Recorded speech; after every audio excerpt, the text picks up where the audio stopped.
కర్నూలు జిల్లాలో గత ఏడాది అక్టోబర్ 24న చిన్నటేకూరు సమీపంలో జరిగిన ఘోర బస్సు ప్రమాదం కేసులో కీలక పరిణామం చోటు చేసుకుంది.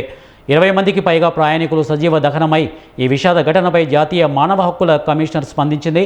ఈ ఘటనపై సమగ్ర విచారణ చేపట్టిన కమిషన్ 4 వారాల్లోపు ఇప్పటి వరకు తీసుకున్న చర్యల నివేదిక సమర్పించాలని కర్నూలు జిల్లా ఎస్పీకి నోటీసులు జారీ చేసింది. అలాగే ప్రమాదానికి దారితీసిన పరిస్థితులు, అధికారుల నిర్లక్ష్యం ఏమైనా ఉందా అనే అంశాలపై పూర్తి స్థాయిలో విచారణ జరపాలని ఆదేశించింది. ఈ ఘటనపై తమిళనాడుకు చెందినటువంటి తెలుగు యువశక్తి అధ్యక్షుడు కేతిరెడ్డి జగదీశ్వర్ రెడ్డి ఎన్హెచ్ఆర్సీకి ఫిర్యాదు చేశారు.